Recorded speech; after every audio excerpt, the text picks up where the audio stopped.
Hi, you guys. Lady ReShell here, author of Take Charge of Cancer, founder of Warriors Talk, where we empower individuals to take action that leads to a healthier lifestyle. This is a special edition of Warriors Talk where we are giving you 31 facts in 31 days in recognition of Breast Cancer Awareness Month. And tonight is day 13, and we're going to talk about the breast cancer survival rates. Let's go.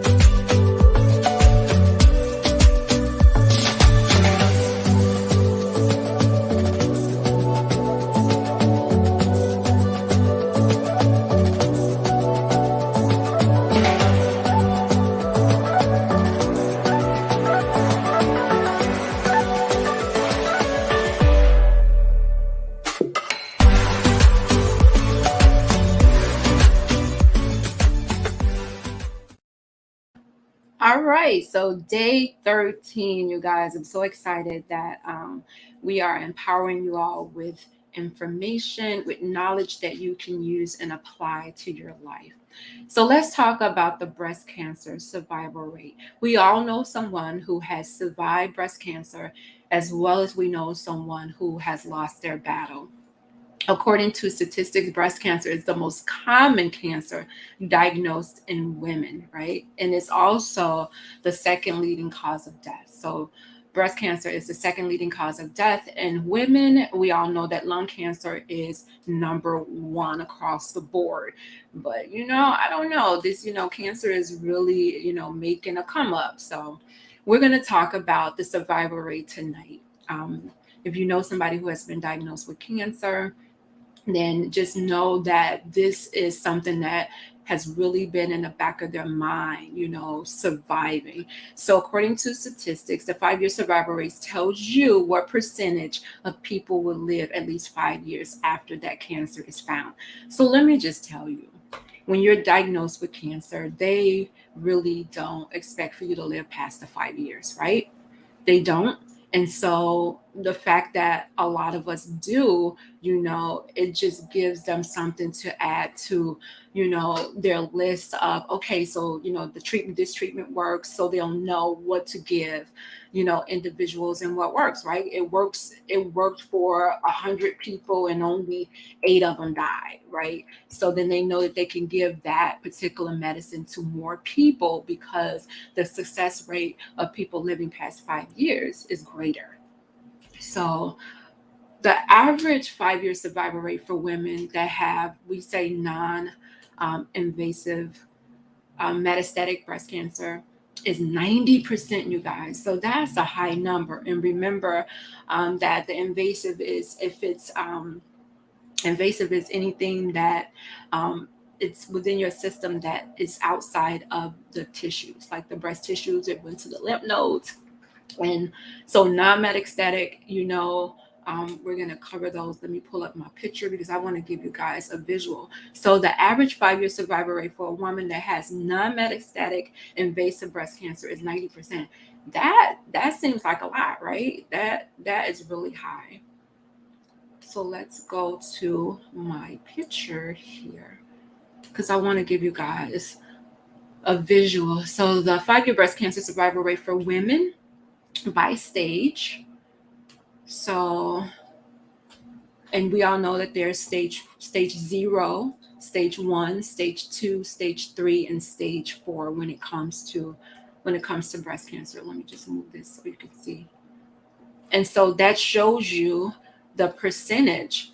You can see it very clearly. If you can see, stage 1 is here, and if you can see, it's like all the way up here. So the 5-year survival rate for anyone who is diagnosed with breast cancer, stage 1, there's a 90% chance that they will survive that breast cancer. And the average 10-year for the women is 94%. So the 5-year is high. And then, as you get to the 10-year rate, it drops down to 84%, but that's still a high number. So this is how it looks if you were to look at it from the different stages of how are the breast cancer individuals surviving. And this is how they're surviving. Of course, when you get here, this is a more severe case with stage 4. So let's look at, I have another visual that I want you to see, because I know that this one is just more, it gives you more detail as far as the different stages are concerned. So, and I don't know if you can actually see it, but I'm going to try to read off of it so that you can get an idea. So if anyone is diagnosed with stage 0, that means that they have abnormal cells that are found in the breast but have no spread to any nearby tissue. So that would be this one right here. And then if you have someone with diagnosed with stage 1, which is this one, it says it's the early stage of cancer that spreads to other tissues, but it's in a small area. And then this is stage 2. Stage 2 is localized, and the cancerous tumors may measure 50 millimeters or larger if there are no lymph nodes involved. When lymph nodes are involved, the tumors may measure anywhere from 20 to 50 millimeters. So this is stage 2, and this is the stage where I was diagnosed, and my cancer had lymph nodes involvement, and my tumor was 2.5. There was 2.5 millimeters. Okay, so here is stage 3 right here. And this is a regional spread, and the tumor measures larger than 50 millimeters, and the lymph node spreads across a wide region. In cases where there's no tumor, cancer may spread to the skin or the chest walls. And this is stage 3. And stage 4, right here, the last one, this is the distant spread, where cancer cells have spread it to other parts of the body, and normally it goes to the brain. With breast cancer fighters, that'd be one of the places that it goes to a lot. So here you are right here. These are the different stages of breast cancer. So when you're diagnosed, they're going to take a look at the tumor. They're going to take a look at how big it is. They're going to take a look at the grade of the tumor. They're going to look at the size, and then they're going to look at if you have any lymph node involvement, because what that does is it tells them what type of treatment that you're going to have. So if you have some lymph nodes involvement, then more than likely you are going to get chemo. If there's no lymph node involvement and it stays in that area, like where stage 1, it stays in that small area, then more than likely they can do a lumpectomy and cut it out, and you may have to do radiation. But then when you get to stage 2, if it goes to the lymph nodes, they're going to give you the chemo, the surgery, and radiation. So you'll get all of it. And we know here with stage 4, a lot of the women who are stage 4, they're on medication. They have their set times where they go to the doctor to make sure that they're being monitored, to make sure that the medicine that they're using is helping to not allow the cancer to spread any further, or to shrink the tumors that they have. So, and a lot of us do know individuals who have stage 4 cancer, and I'm telling you, they out here kicking butt. They are really out here kicking butt. Kenya said, I'm sincerely wondering, are people being misdiagnosed? You never know. And this is why it's important to know what the different stages look like. Because if you don't know what it looks like, when they tell you what you have, then you really just going off of what they say. Because, our main thing is that we want to live, and we're not really we really are not questioning. We really are not really going and doing a lot of research to say, hey, no, I should really be not doing chemo. I should really just be having surgery and radiation. So, I think if we take a moment and take a deep breath and actually um, take time to get a second opinion by a reputable, I would say, Cancer Treatments of America, and go there and allow them to, do the exam all over again. If they got to do the biopsy, do it all over again, and then just to get a second opinion, just to see if they're on the same page, to see, if you really have to do all of these things that they telling you that you have to do. Because I know a lot of times they want to get, they want to get their statistics, they want to get their numbers to say, okay, we had 100 women using this chemo and only 5 of them died, so we know that we can continue to use this chemo because the benefits of the women living with the using this chemo outweighs the 5 women that passed. So, I mean, it sounds crazy, but it's so true. Kenya says, I understand we are not questioning the doctors, but the way things are going these days, we really should. And they have it, Kenya, to where we're in this phase to where we are so scared when we are diagnosed. Let me move this really quick for a minute. Where they have it to where we are really nervous when we go. So we're at this point to where we're scared. We just like, oh, just get this cancer out of me. I just want the cancer out, and it's like, we know the cancer didn't grow overnight. It did not grow overnight, right? And yeah, there are some aggressive ones that are growing fast, but it did not grow overnight. And you have a day or two or a week or two to go and get a second opinion and do some research and find out if it's what they really say it is. Do I really need to have all this chemo? Do I really need to have 5 months of chemo? Do I really need 33 rounds of radiation? Like, is that really necessary? If I had the chemo and then you go to have the surgery and they put that dye in you and the dye is supposed to light up your body to let you know where the cancer is, so when the surgeon goes in, he knows where to go to get that cancer. But if nothing lights up, then they should not be cutting on you, right? They shouldn't be cutting on you because that's telling them that there is no cancer, that the chemo did what it was supposed to do. But how many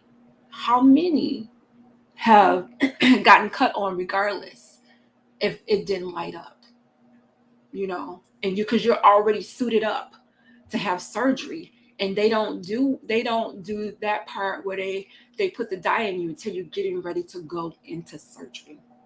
So that's just something to think about. It really is. I really, and that's why we do these awareness events, and just spreading the information just so people can just to think about things. If you get diagnosed, or if you're diagnosed and you're going through, just to think about it.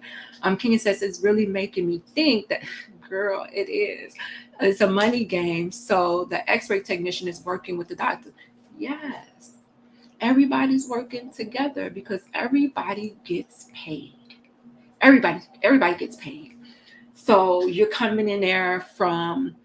I had chemo from February to June, and I was going every Friday from February to June. So just imagine every time I went in there, how much the chemo alone costs, and that's not to mention the pills that I had to take, because you have to prep and take the pills before you take the chemo.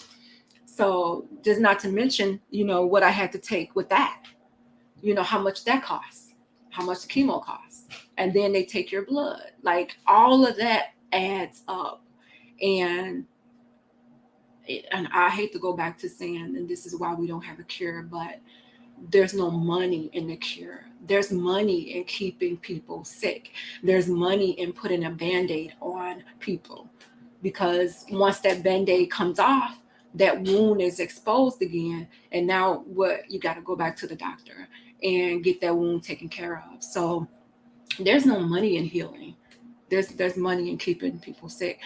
Kenya said she watched a documentary where this lady was diagnosed with cancer, took the chemo treatments and radiation, and years later she found oh God, girl, don't tell me that. She found out that she never had cancer. You know what? I wouldn't even doubt it. I wouldn't even doubt it. I don't know how many women actually ask for their X-rays or the ultrasounds. Like, how do we? I know I have mine. Like, ask for them so that you can look on there yourself, or you could take that information and go get a second opinion.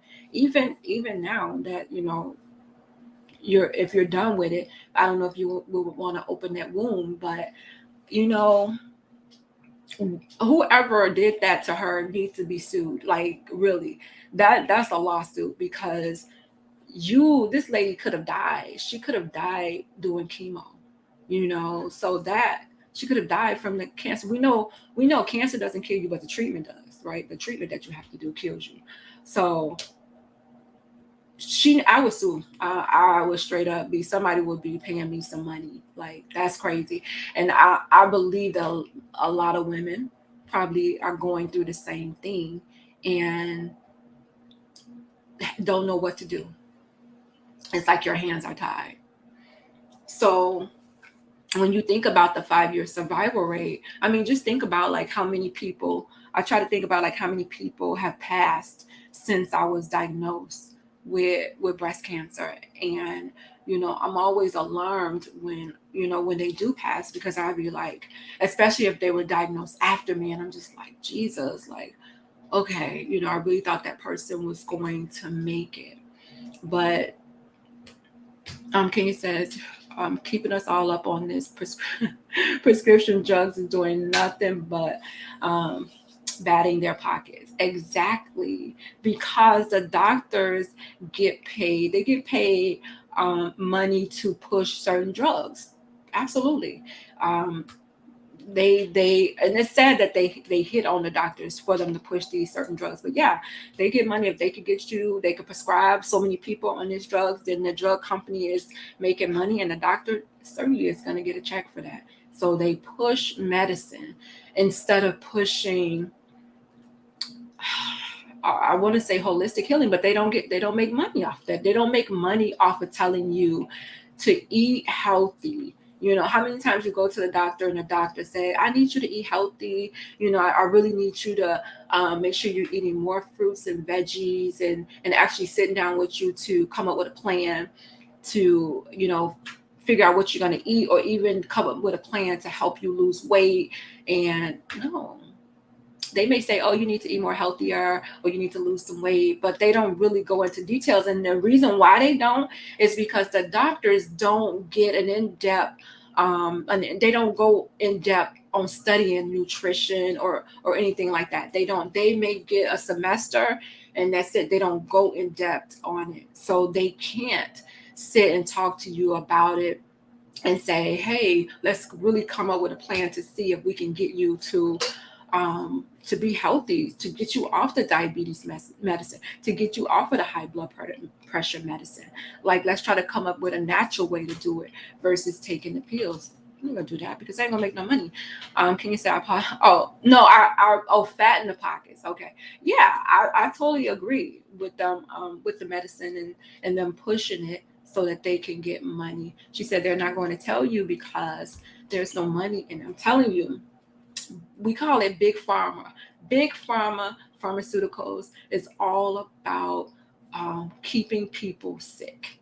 If they can keep you sick, then they make money. No, they're not going to cure you they're not going to give you the tools to have a cure, because there's no money in it for them.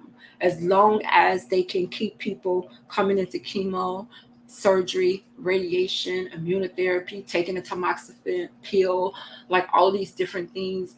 As long as they can have these people rotating in and out of these doctors' office getting these things done, then somebody's getting paid. But at what expense? At what cost? And this is the lives of the individuals that are fighting to stay alive, that are fighting to stay past this 5-year survival rate that they don't really feel like any of us will get past. And when we do, they are surprised. Trust me, they're surprised that we make it through that 5 year survival rate because they don't expect us to. They really don't. Okay, where did I leave off? So again, the average 5 year survival rate for a woman with non-metastatic breast cancer is 90%, which is it's really high. 90% is really high. But once you get to the 10 year, it drops down to 84%. And I want to say that's pretty high too. And I'm wondering if it drops down because some of them had a reoccurrence. So that might have been why it dropped down. So the invasive breast cancer, if it's only located in the breast area only, then the lady has a 99% chance of surviving. And that's this one that I showed you right here. So that would be stage 1. So she has a 99% chance of surviving when it comes to the stage 1 cancer because it has not moved outside of that breast area. It has not went to the lymph nodes. So 63% of women are actually diagnosed at that stage. That's what they say, right? It don't seem like it to me. It does not seem like it. I'm sorry, you guys. I try to be positive, but when you read the information and you read the stats, it can be depressing. Like I had to take a deep breath to do this particular show when it comes to the survival rates because it's me facing my own mortality, just thinking about it when it comes to these numbers. It takes me back to when I actually got that diagnosis, which my doctor, well, he wasn't my doctor. He was the doctor that gave me the results of my biopsy. And he couldn't even call me into the office to tell me. He called me over the phone and was like, and what made it so bad, he called me the next day. He was like, "Oh, we'll call you in a couple of days when it comes back." Well, the very next day, I got a call and it was like, "It's cancer." And I'm just like, "What?" And he was like, "Yeah, so the nurse navigator will be in contact with you to let you know what to do." I was just like, that was so cold and insensitive. What if I was at home by myself, which I was, and I had these suicidal thoughts, like, that I thought that was really insensitive for them to actually call you on the phone to tell you, your results. That, yeah, I did not like that part. I felt that it was cold and it wasn't, it was inhuman, if that's a phrase. So if the cancer has spread it outside of the regional lymph nodes, then the 5 year survival rate is 86%. We talked about that one. Okay, and so this is the metastatic one. So this one, the 5 year survival rate is 28%, and that's this one right here, the 28%, which is the stage 4, which means it spread outside of into different body parts. Um, okay, where did I leave off, Ken? Kenya said, it's so freaking depressing. And the doctor, girl, I was so mad because I was like, this is not a way to give somebody some news. Like, I would have rather you call me in the office and said, okay, I just want to give you some information on the biopsy and what we found, and here are your next steps. And then from there, I could have went and saw the nurse navigator right then and there, who would have said, "Okay, I got you." Because I really appreciated the nurse navigator because she made all of my appointments. Like I didn't have to make any appointments. She got all of my referrals. Like she just took all of that over to where I didn't have to think about my appointments. Because I'm telling you, I would have forgot. Something would have fell through the cracks. But she was like on it, like everything that I needed as it relates to appointments, blood work, any type of test, any referrals that I needed, she was on it. And I didn't have to think twice about it. But I just wish that, the initial diagnosis would have, that I would have been told, like in the office, given some type of support, you know, it's just it was just so cold.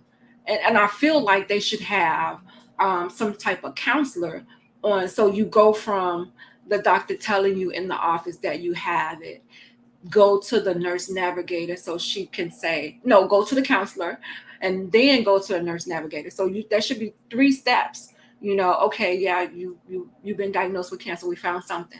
Now you go talk to the counselor and she helps you to sort out some stuff. Then you go to the nurse navigator to where she said, I got you, girl. Don't worry about it. I'm gonna do all your appointments, and you don't have to worry about that. It's just, it's a numbers game. And they're not really looking at us as individuals with cancer. And I'm not going to say, because there may be some doctors that do. I think a lot of them don't, but you do have some doctors that do care about their patients, and um, they make sure that they get them what they need and they're honest with them. But then you have some that just like, they don't even care, and it's just like, okay, you got cancer, go to the next phase, and so we can get our money. So they can get this, so they can get paid. It's, to me, it's just all about getting paid. It really is.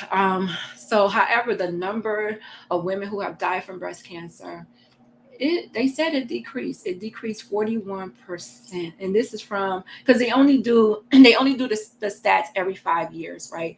So from 1989 to 2018, so 2023 we'll have new stats.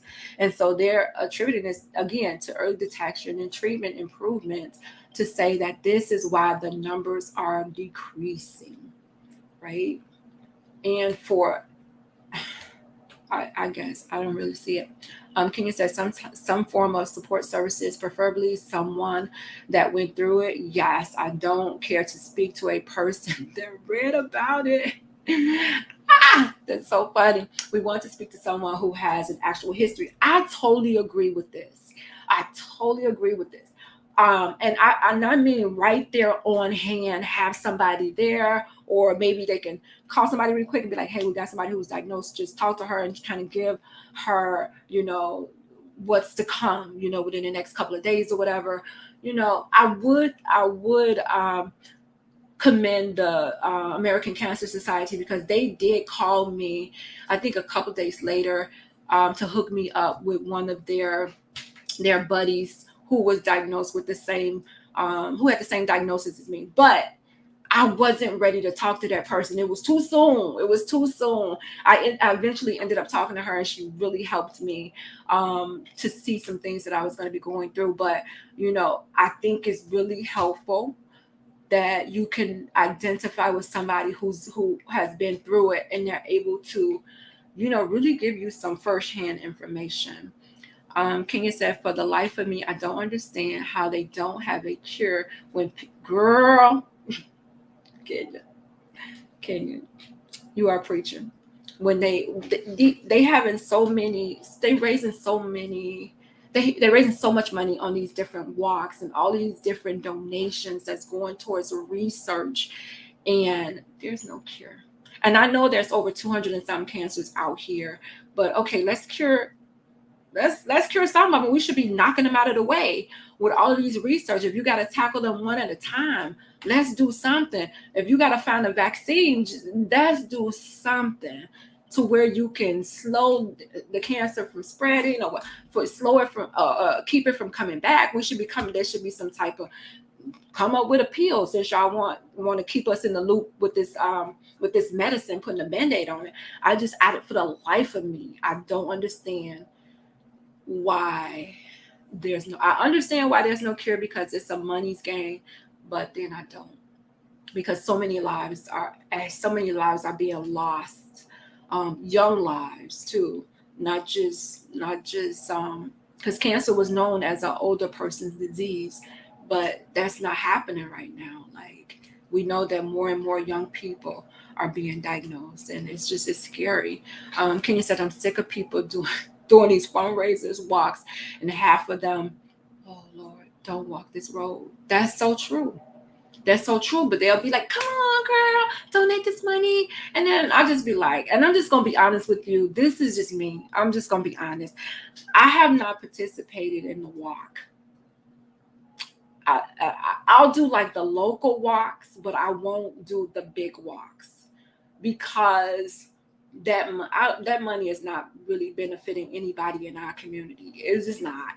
And I would rather do the local walks because I know it's going to benefit the community, people that I can see, feel, and touch. And not that I don't care about the other people, but they're raising this money for research. I'm tired of raising money for research. I'm tired because I don't see anything coming out of it. I don't. I don't. And another reason, I feel like I'm ranting. Another reason would be, I talked about this the other night, is that African Americans, we don't participate in clinical trials. So when you're doing this medicine on these white women, it doesn't benefit us when we get diagnosed and they have to give us this medicine. So enough of us need to participate in the clinical trials. So when they are coming up with this medicine, that they're testing it out on us, and it will work for us when we're diagnosed. So that's one issue. That's a totally separate issue. Kenya said the money is not being used for what they say it's being used for. That's hogwash. If you're going to do it with a purpose, then why is a fee? I totally agree. I totally agree. I do. I totally agree. I totally agree. Even with the event that I held, my goal is not to charge the survivors. Like everybody else, but the survivors should be the ones who come free because they've been through this horrific ordeal. But I totally agree that where is that money going? Like really, there was a study done a couple years ago to where they were had the salaries of the different CEOs from the different organizations that were raising money for cancer. And the majority of that money was going towards the CEOs, which was really sad. And I know, okay, y'all have to get paid, but come on. I mean, you're raising money for cancer and you're walking home with the majority of the money. Like, how can you explain that? I mean, I couldn't even do it. Like, Kenya, you and I do what we do for free. Like the majority of the time, I'm putting money into my organization versus making money. I'm coming out of my pocket a lot of times when I have to do stuff, and that it doesn't bother me. But it's like, how can you take money for something that's so deadly that you're supposed to be raising the money to help people, but then you're taking it and you're going home, you're buying this big old house, this nice car, and people are suffering? That I don't understand. I don't understand. Right? See, always we're always coming out of our pockets with money, trying to make sure that we're meeting the needs of the people who are suffering.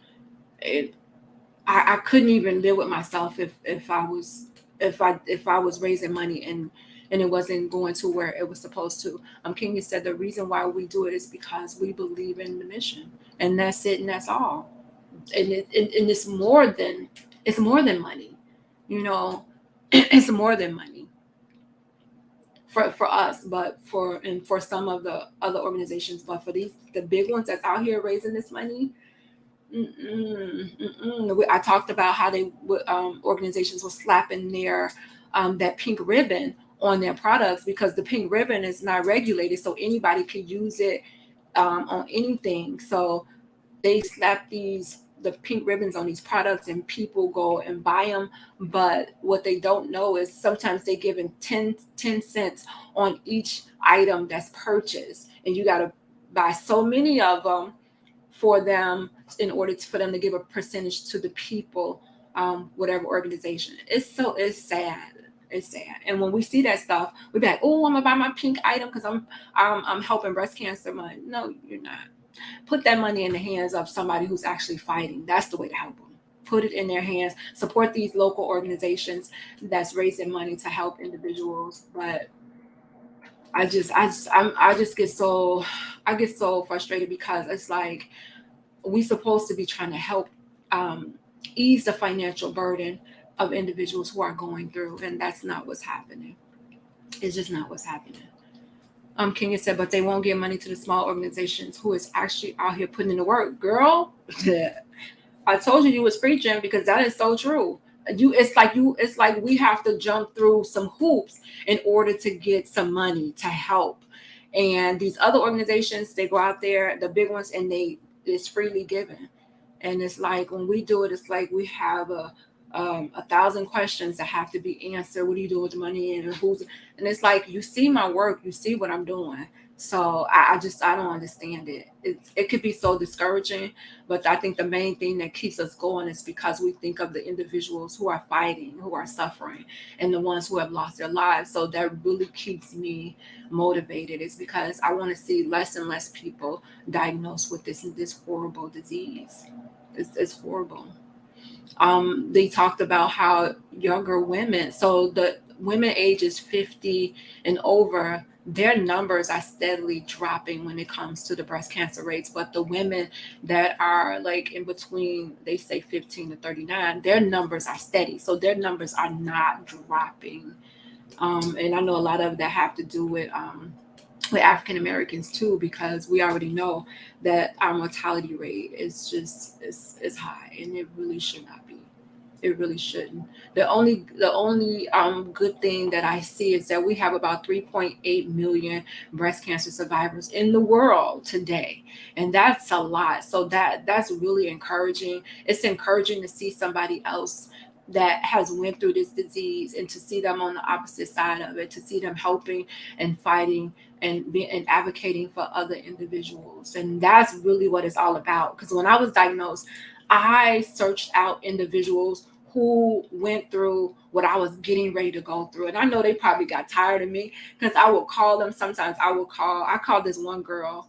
I would call her like in the middle of the night, because I was having a moment, and I would just call her, bawling my eyes out, and she would sit and talk to me. And she has since passed on, but she would sit and she would talk to me. And I swear, I don't even know how I would have made it through, because she would just calm me down.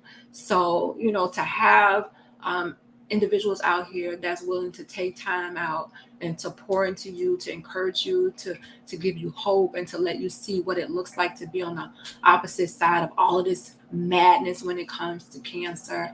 And then for individuals who have been through it, that's just giving back. I commend you, because some people, when they are done, they like, girl, I don't want to talk about it. I don't want nobody to know I've been through it. I just, they don't say anything, and I'm not mad at them, but I just commend the people who actually go out there and that's constantly sharing their testimony and giving others hope, because that's what it's all about. Somebody gave me hope. I never forget, I told my pastor that I was diagnosed, and right away he connected me with a lady in my church that was a 17-year survivor, and me and her had the same stage 2 diagnosis. And when I saw her, I was like, she looked like she had breast cancer. And she was just like, you gonna be okay, I got you. And she was at my chemo appointments, she was at my surgery. Like, I was like, thank you, Jesus. So if it wasn't for her helping me and pushing me through, and my family and my church family, my kids, girl, can you say I'm sorry, but I'm not kissing anybody for these so-called organizations to do what they're supposed to do. Did I read that right? Are you saying you're not kissing anybody's butt? Okay, that's what you meant. I think that's what she meant. You know what? I'm the type of person that I like to see. I like to see how it's helping people. Like, I like to see where the money is going. I like to see the individuals benefiting from it. Like, I like to see that. I don't want to donate $100 to the American Cancer Society. I don't, because it's just going into a pool of money. Yeah, it builds on if enough people donate. They're getting money from these organizations. I'm telling you, they don't need your money. I'm telling you to support the organizations that's local in your community.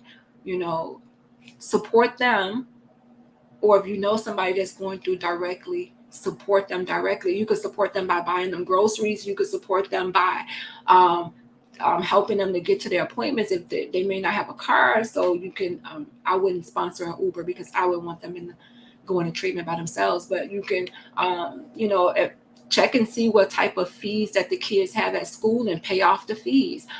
Pay their cell phone bill, pay their rent for a month. If they have any outstanding co-pays, pay that. Like, put it in the hands of the warriors that's fighting, so that where your money is going. I don't want to knock these big organizations, but I just feel like they need to do something just a little different with the money, with how they allocate the money, should I say. Kenya says, do you know how many people get rich off of the month of October? Girl, I saw so many, Kenya, I saw so many people selling stuff, and I'm just like, you know what? And it's sad because a lot of the survivors are probably buying that stuff too, and it's not helping them. It's not helping them. So, I don't know. It's October is, you know what?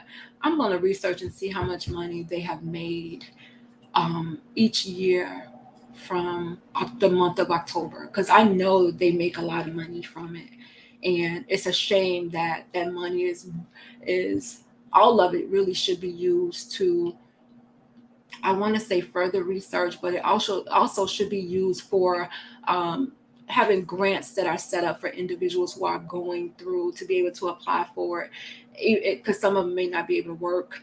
Some of them may not have money to pay for medicine. Some of them may not have money to, eat healthy.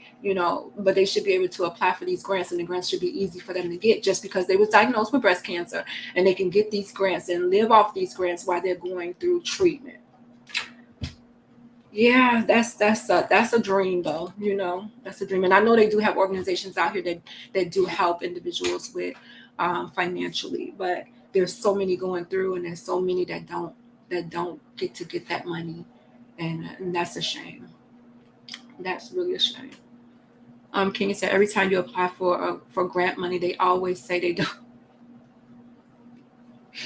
don't have any money. Well, I know a bunch of these organizations was getting that PPP money, so somebody got some money. Somebody needs to be helping these people. So yeah, they always say that. Oh, we don't have any more money. We don't have. Okay, you just had an event. What y'all do with that money? Like, y'all collecting all this money, but what do you do with the money? So I don't know. It's important to help hold these organizations accountable. Question what are they doing with this money, and then make a informed decision before you donate to them. Go to their website and look on there and find out where the money is going, what percentage is going where, because that's the only way you're going to know. That's the only way that you're going to know. So I don't know, sometimes I get so discouraged. She said, what can you say? Your mouth is too big, can you? They need that though. I mean, they need somebody to. We need advocates out here that are really passionate about making sure that individuals that are fighting get treated fairly, and that they have the things that they need while they're fighting, so that they can concentrate on healing. Because that could be discouraging going through, and you don't have the things that you need to go to fight. But they out here walking and raising money for the cure, but there's no cure. There's no cure. All right, thank you guys for tuning in. Kenya, I appreciate your comments, girl. If it wasn't for you, you have preached tonight. I appreciate your wisdom and the passion that you have for the breast cancer survivors and the fighters. Um, just your dedication to the cause. So if nobody has told you today, I appreciate you for just giving individuals hope, because hope is so important when you're going through, even if it's just a glimmer of hope. She said, I had a person to tell me when we are going into this meeting, let me know, let me do the talking, because you might say something that discouraged them from giving us money. Oh, wow. Wow. Wow. They and they probably was not trying to be funny, but I know when you're doing these grants and stuff, you have to use specific words in order for them to give you money. And people study this stuff so they'll know, how to get this money. And then that's crazy, because you can't go in there and talk and be passionate about, you know, how you feel about this situation, because they may take it the wrong way and be like, okay, now we ain't giving them no money for that. And it's like, really? That's really sad, because I wonder how many people are on that end that's supposed to be, issuing out this money, how many of them have been through, what you're trying to get the money for? Probably none of them. And a lot of times when it doesn't hit home, if it's not in your backyard, then you tend not to care. You tend, you know, you figure, I'll buy a pink t-shirt and yep, I've done my part. No, no, you should be doing more. You should be doing more. You should be doing more, and we all should. All right. Oh God, I went 45 minutes. So I appreciate the comments, the input, and um, the support for Warriors Talk. This is a special edition of Warriors Talk where we are giving you 31 facts in 31 days in recognition of Breast Cancer Awareness Month. And this is Lady ReShell, the author of Take Charge of Cancer and the founder of Warriors Talk, where we empower individuals to take action that leads to a healthier lifestyle.